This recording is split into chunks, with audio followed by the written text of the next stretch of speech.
When you picture a medieval convent, what comes to mind? Probably serene stone-walled corridors, the gentle flicker of candlelight, and the sound of quiet, devoted prayer. It's an image of peace, discipline, and a life wholly dedicated to God.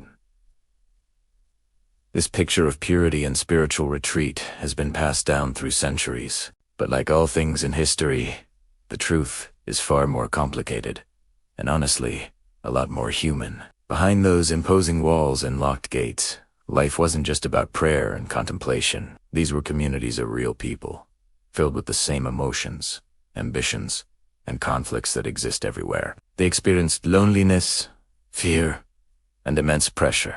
Convents weren't just buildings made of stone. They were vibrant, sometimes chaotic, microsystems. For a long time, the real stories of what happened inside these institutions were kept quiet, smoothed over in official records, or simply ignored. This wasn't always because of some great, sinister conspiracy, but because in the medieval world, reputation and control were everything, both for the church and for the families connected to these convents.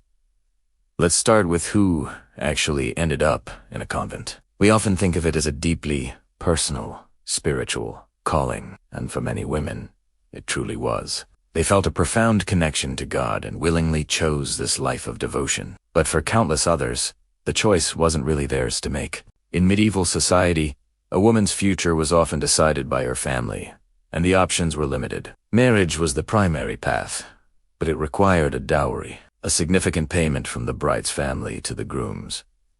If a family had many daughters, or simply couldn't afford a suitable dowry, the convent became a respectable and much cheaper alternative. So you had young girls, sometimes just children, being sent away to live a life they never asked for. They were called oblats, offered to God by their parents. Imagine being 8 years old and saying goodbye to your family forever, to enter a world of strict rules and silence. Some adapted and found peace, but for others, it was a life sentence of sadness and resentment. These weren't just willing brides of Christ. Many were unwilling prisoners of circumstance. This mix of the truly devout and the reluctant created a constant undercurrent of tension. Life inside was rigidly structured. The day was divided by the canonical hours, a series of 8 prayer services, starting before dawn and ending after sunset. In between, there was manual labor tending gardens, spinning wool, copying manuscripts, and periods of silent reflection. This discipline was meant to focus the mind on God and prevent idle thoughts. But human nature is resilient. Despite the rules, nuns found ways to form intense friendships, create their own social hierarchies, and yes, even engage in rivalries and gossip. Cliques form it, just like in any other closed community. Fights could break out over small things, like a perceived slight in the dining hall or a coveted duty in the scriptorium. And then there were the more serious issues. Power struggles were common.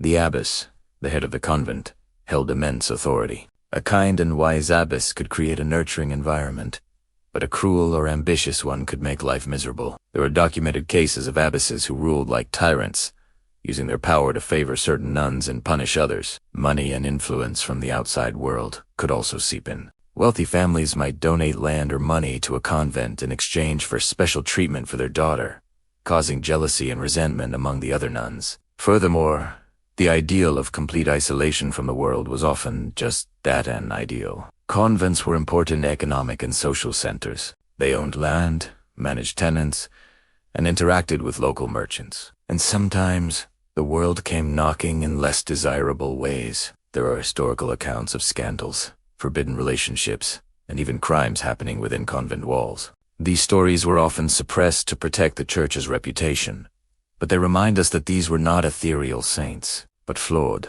complex human beings trying to navigate a difficult life. They struggled with their faith, their desires, and their place in a world that had made their choices for them. By looking past the idealized image, we don't disrespect the genuine faith of the women who lived and prayed in these convents. Instead, we gain a richer, more compassionate understanding of their lives. We see not just the silence and the stone, but the whispered conversations, the hidden tears, the fierce friendships, and the incredible resilience of the human spirit in the face of extraordinary circumstances. Their stories are a powerful reminder. Ever wondered what life was really like inside a convent centuries ago? Forget what you've seen in movies. The reality was a world unto itself, governed by bells, silence, and unwavering devotion. Let's pull back the curtain on the hidden lives of nuns. Imagine waking up before the sun even thinks about rising. The first sound you hear isn't an alarm clock, but the sharp, clear ring of a bell echoing through stone corridors. This is the start of your day, every day. There's no hitting snooze. This bell is a call to prayer, the first of many that will structure your entire existence. You and your sisters, all dressed in identical habits, gather in the cold chapel. The air is thick with the scent of old wood, melting wax, and the quiet reverence of shared faith. These early morning prayers set the tone for a day dedicated entirely to God. After the first service, it's time for a simple breakfast. Don't picture a lively morning chat over coffee. Meals were usually eaten in complete silence, often while one nun read aloud from a religious text. The food itself was basic and humble, maybe some bread, porridge, or whatever was harvested from the convent's own gardens. It was just enough to sustain you for the work ahead. This wasn't about pleasure. It was about nourishment, a necessary part of a life stripped of worldly indulgence. Every bite was a reminder of the simple, disciplined path you had chosen, and there was always work to be done. Convents were self-sufficient communities. This meant the nuns were responsible for everything. They were farmers, tending to crops and livestock. They were cooks, preparing meals for the entire community. They were weavers and spinners, creating fabric for their own habits, and sometimes to sell for income. Many convents were also famous for their intricate embroidery, creating stunning altar cloths and vestments. Others were known for brewing ale or making medicinal remedies from their herb gardens. This work wasn't just a chore. It was seen as another form of prayer, a way to serve God through labor. Each task, no matter how mundane, was performed with mindful dedication. Throughout the day, the schedule was punctuated by more prayer sessions, known as the Liturgy of the Hours. Up to 8 times a day, the bells would ring again, calling everyone back to the chapel. This constant rhythm of prayer and work and prayer, created a structured and predictable life. There was little room for personal choice or spontaneity. Your day was not your own. It belonged to God and the community. Even movement was often restricted. Nuns might have designated areas they could go, with other parts of the convent, and certainly the world outside, being completely off limits. Silence was a core pillar of convent life. While not all convents demanded absolute silence 24/7, there were long, designated periods where speaking was forbidden. This wasn't a punishment. It was a spiritual practice designed to quiet the mind, encourage inner reflection, and make it easier to hear the voice of God. Communication was often done through a simple form of sign language when necessary. This deep, shared quiet created a unique and powerful bond between the women. It was a peace that was unimaginable in the noisy, chaotic world outside the walls. Life was far from easy. The rules were strict, and obedience to the Mother Superior was absolute. Any infraction, big or small, could result in penance. Contact with family and the outside world was severely limited, sometimes cut off entirely. For a woman entering the convent, it was like a kind of death to her old life and a rebirth into a new, spiritual family. She gave up her name, her clothes, her possessions, and her future to embrace a life of poverty, chastity, and obedience. But it wasn't all hardship. For many women, the convent was a sanctuary. In a time when options for women were incredibly limited, it offered a unique path. It was a place where they could receive an education, something denied to most women of the era. They learned to read and write, studied theology, and in some cases became accomplished artists, musicians, and scholars. The convent provided a haven from the dangers of the world, from the pressures of marriage and constant childbirth. It was a community of women, supporting each other in a shared spiritual journey. They found purpose, security, and a deep sense of belonging. So, the next time you see a picture of an old convent, look beyond the stone walls. See it as a complex world, a place of immense sacrifice but also of profound opportunity. It was a life of strict routine and quiet devotion, where every moment was dedicated to a higher purpose, a world hidden from view, but full of stories. Have you ever wondered why, for centuries, so many women chose to become nuns? It's a fascinating question, and the answer is a lot more complex than you might think. We often picture a life of quiet devotion, but the reality for women in the past was a mix of faith, family pressure, and a surprising amount of freedom. Let's explore the real reasons women joined convents. First and foremost, a genuine, powerful sense of spiritual calling was a huge driver. For many women, dedicating their lives to God wasn't a last resort. It was their deepest desire. They felt a profound connection to their faith and saw the convent as the ultimate way to live out their spiritual purpose. Imagine a world where your entire existence could be devoted to contemplation, prayer, and serving a higher power. For these women, it was a calling they couldn't ignore, a path that promised fulfillment far beyond what the secular world could offer. This wasn't about escaping life, but about embracing a different, more meaningful kind of existence. But faith wasn't the only reason. For a significant number of women, the convent was a refuge, a sanctuary from a harsh and unpredictable world. Think about it. Outside the convent walls, a woman's life was often dictated by others.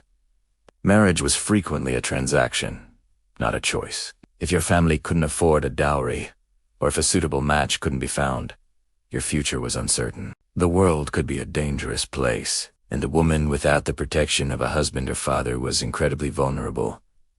The convent offered a haven. It provided food, shelter, and a secure community. It was a place where a woman could be saved from poverty, violence, and the pressures of a patriarchal society. In decency, joining a convent was a strategic move, a way to secure a stable and protected life. Now, let's talk about family. Family dynamics played a massive role in a woman's decision to enter a convent, and it wasn't always the woman's choice. Families, especially noble or wealthy ones, had their own reasons for sending their daughters to a nunnery. Sometimes, it was about economics.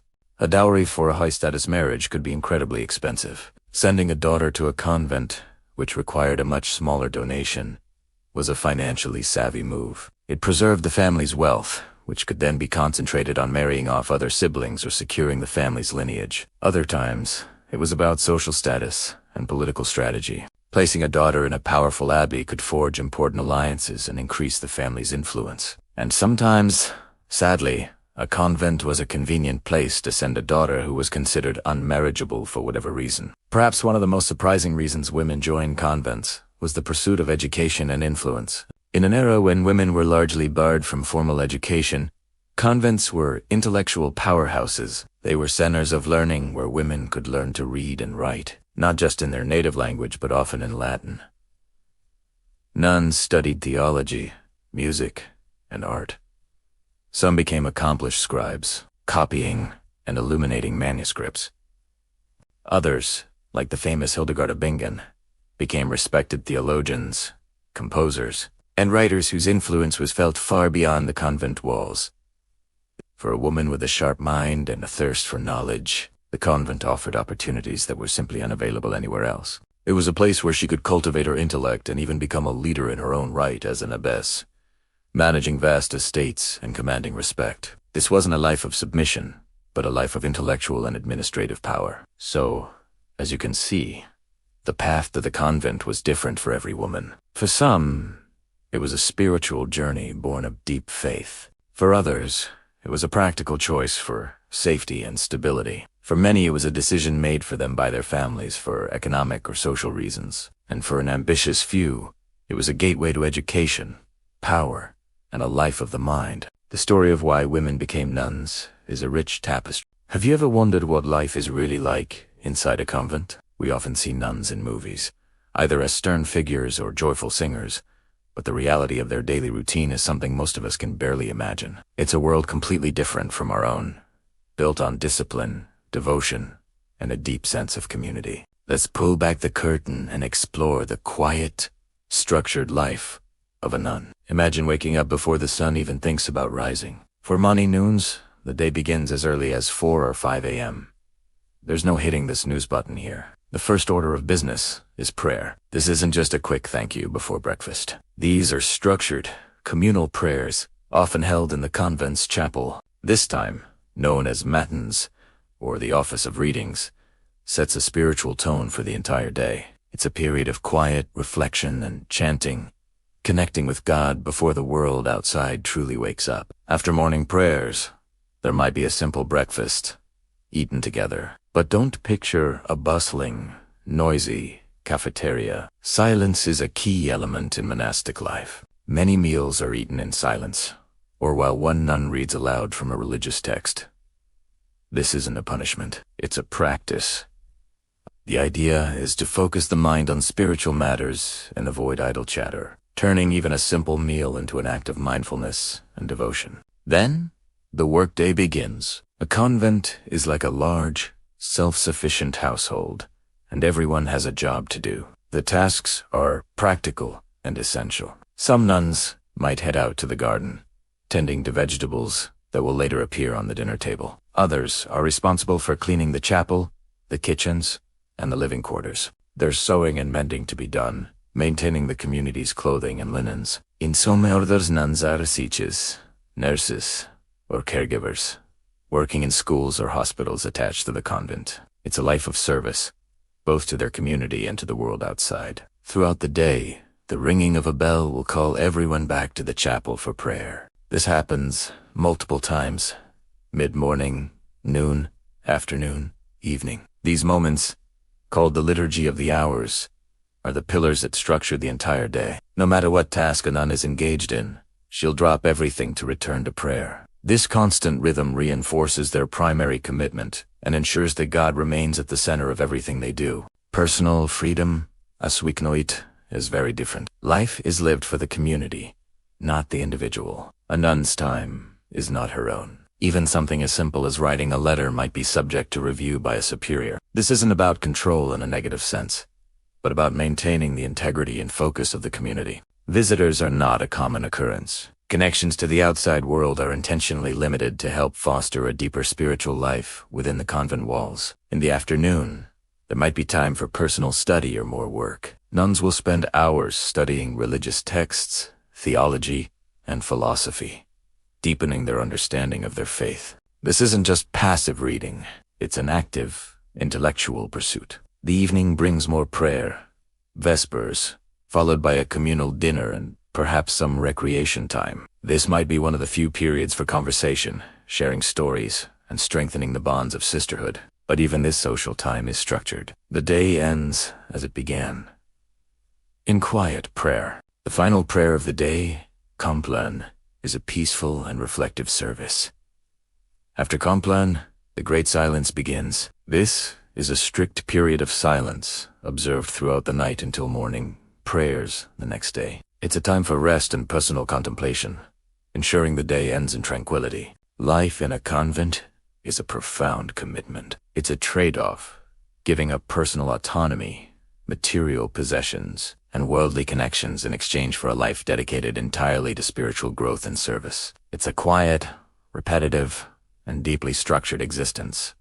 But for those who choose it, it is a path filled with purpose, peace, and a unique kind of fulfillment. Have you ever wondered what it's like to live in a world where every single thing you do is watched, judged, and controlled? Imagine a place where the clothes you wear, the words you speak, even the way you move your body, are all dictated by a strict set of rules. This wasn't just a matter of social etiquette. It was presented as a path to spiritual purity. Discipline wasn't just about good behavior. It was framed as a sign of inner, spiritual strength. To follow the rules was to be righteous. To deviate, even slightly, was to be sinful. What happened if you broke one of these countless rules? The consequences were swift and severe, designed not just to punish, but to reinforce the system of control. You might face physical punishment, a painful reminder of your transgression, or perhaps you'd be forced into a confession, laying bare your perceived failings for all to hear. Public shaming was another powerful tool. Imagine being forced to stand before your friends, your family, your entire community, while your sins were announced. The humiliation was a potent deterrent, ensuring that others would think twice before straying from the path. This constant pressure created an environment where fear was a part of everyday life. It wasn't just the fear of being caught and punished. It was a deeper, more insidious fear that settled into your bones. You started to fear your own thoughts, your own natural impulses. Could a spontaneous laugh be seen as frivolous? was a moment of quiet reflection interpreted as dissent. The community, which should have been a source of support, became a web of potential accusers. Neighbors watched neighbors. Children were taught to report on their parents. Trust evaporated, replaced by suspicion. This system of control relied on breaking down individual identity. Your personal desires, your ambitions, your unique personality all were secondary to the group's rigid expectations. The goal was conformity. The ideal member was someone who didn't question, who simply obeyed. They were taught that this suppression of self was a form of spiritual devotion, but in reality, it was a mechanism to maintain power. By controlling behavior so minutely, the leaders could ensure their authority was never challenged. Think about the psychological impact of living like this day in and day out. Your world shrinks. Your creativity is stifled. Your ability to make independent decisions atrophies. You become reliant on the rules, on the leaders who enforce them. You might even start to believe that you need this control, that without it, you would be lost. This is the ultimate success of such a system.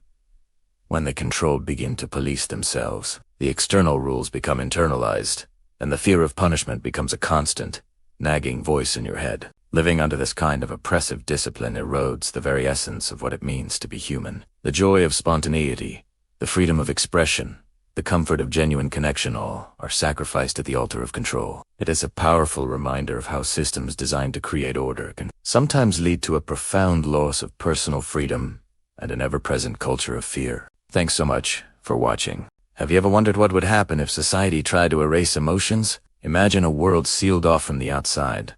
A place where strict rules govern every aspect of life, aiming to create a perfect, orderly existence. In this world, feelings are seen as dangerous, unpredictable variables that must be suppressed. Logic and reason are prized above all else. But what happens to the people living inside? Can you truly engineer humanity out of humans? This isn't just a thought experiment, it's the reality for a society living behind colossal walls for generations. The founders believed that by controlling information and eliminating emotional attachments, they could prevent the conflicts and chaos that plagued the outside world. On the surface, it might seem to work. People follow routines, perform their designated tasks, and interact with a polite, detached efficiency. There are no loud arguments, no public displays of affection, and certainly no outbursts of anger. It looks like a utopia of pure reason. But if you look closer, you'll see the cracks in this perfect facade. You can't just switch off human nature. No matter how many rules are put in place, the fundamental building blocks of our humanity remain. Deep down, people still feel a shared smile between two workers in a factory, a quick, knowing glance exchanged across a sterile cafeteria. These are the tiny seeds of connection that refuse to be stamped out. They are subtle, almost invisible, but they are there. Friendship, for instance, still blossoms. But in secret, it's not the kind of friendship we know, built on shared experiences and open conversations. It's a bond forged in shared silence, in the mutual understanding of a life lived under constant surveillance. It's a risky business. Being seen as too close to someone can draw unwanted attention from the authorities. Yet, the innate human need for companionship drives people to take that risk. They find ways to communicate without words, developing their own secret language of gestures and expressions. And what about love? In a world where affection is forbidden, where do those powerful feelings go? They don't simply vanish. Instead, they become a source of immense internal conflict. Imagine falling for someone, feeling that intense pull, but knowing that acting on it could lead to severe consequences for you both. This suppressed love festers, turning into a mix of longing, frustration, and fear. The natural desire to care for another person becomes a dangerous secret, a heavy burden to carry alone in the quiet of the night. Then there's the flip side of connection. Jealousy. When resources are scarce and opportunities are limited, envy can take root. Someone gets a slightly better work assignment, a marginally larger living space, and resentment begins to brew. In a world that preaches collective good over individual desire, these feelings are a sign of failure, a personal flaw to be hidden at all costs. This forced suppression doesn't make the jealousy disappear. It just makes it more potent. A quiet poison that slowly erodes trust between people. Curiosity is another emotion that proves impossible to extinguish. The giant walls that are meant to protect also serve as a constant, looming question mark. What lies beyond them? The official story is that the outside world is a desolate wasteland, destroyed by the emotional chaos of past generations. But is that really the truth? Whispers and rumors spread like wildfire in the shadows. A strange object found near the wall. A distorted signal picked up on a contraband radio. These small anomalies feed the insatiable human desire to know more, to uncover the truth, and perhaps the most pervasive feeling of all is loneliness. In a society that discourages deep personal connections, and profound sense of isolation becomes the default state for many. You can be surrounded by people all day, working alongside them, eating with them, yet feel completely and utterly alone. This emotional void is a heavy price to pay for supposed stability. It creates a deep, aching emptiness that no amount of logic or routine can fill. The human soul craves connection, and when it's denied, it withers. Ultimately, this grand experiment proves one thing. Human nature is resilient. You can build walls, enforce rules, and rewrite history, but you cannot erase the core of what it means to be human. The emotions we are told to control friendship, love, jealousy, curiosity, loneliness are not weaknesses. They are the very essence of our existence. They are the source of our greatest art, our most profound discoveries, and our deepest connections. Trying to suppress them doesn't create a utopia. Imagine stepping through a convent door as a young woman, full of faith and devotion, believing you've found your life's calling. The heavy door closes behind you, and with it, the world you once knew fades away. For countless women throughout history, this was the beginning of a lifelong commitment, a sacred vow to serve God.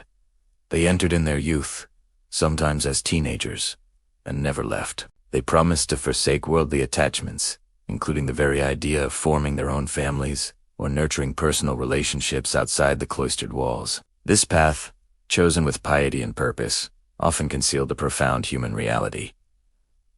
A deep, unspoken emotional hunger. By renouncing family ties, these women also severed connections that naturally fulfill our innate need for love, intimacy, and belonging. The laughter of children, the warm embrace of a partner, the easy companionship of lifelong friends were sacrificed at the altar of devotion. This wasn't a temporary fast from worldly pleasures. It was a permanent state of being. Within the convent, a new kind of family was formed, a sisterhood bound by shared faith and daily routine. These relationships could be incredibly supportive and deeply meaningful. The sisters prayed together, worked together, and shared every aspect of their cloistered lives. In many ways, they were closer than any biological family, their lives interwoven in a tapestry of shared spiritual purpose. This community was their entire world, providing structure, companionship, and a sense of collective identity. However, even the strongest sisterhood couldn't always fill the void left by the absence of personal, intimate connection. The human heart has a powerful, primal longing for a unique, one-on-one bond to be someone's everything, to love and be loved with a singular focus. For so many Yuns, this longing manifested as a quiet ache, a spiritual dryness. They struggled to understand. They might have poured this unspent love into their devotion to God, seeing Christ as their spiritual spouse, a concept central to the life of a nun. But this divine love, as profound as it was, existed on a spiritual plane. It couldn't replace the tangible, human need for physical touch, for whispered secrets, for the simple comfort of knowing there is one person in the world who knows you completely. The convent walls, meant to protect them from worldly temptations, also became barriers to fulfilling these fundamental human needs. The silence of the chapel could feel deafening when the heart was crying out for connection. Some women found healthy outlets for this emotional energy. They became fierce educators, compassionate nurses, or brilliant artists, channeling their passion into their work and service. They mothered generations of students or cared for the sick with a tenderness born of their own unmet needs. Their love, unable to be focused on a single family, radiated outwards to touch entire communities. These were the women who found a different kind of fulfillment, their lives rich with purpose and impact, even if they were tinged with a private melancholy. Others, however, struggled in silence. The rules of the convent and the expectations of their role left little room for expressing personal emotional turmoil. To admit to feeling lonely or unfulfilled could be seen as a failure of faith, a sign of spiritual weakness. So, they buried their feelings deep within, presenting a serene and devout face to the world while their inner lives were in turmoil. This internal conflict between their sacred vows and their human hearts created a silent struggle that many carried with them to their graves. Their stories, often lost to history, are a poignant reminder that even the most spiritual life is still a human one, with all its beautiful and aching complexities. Thank you so much for watching. If you found this story compelling, please like this video and subscribe to our channel for more deep dives into the hidden corners of history. We'll see you in the next one.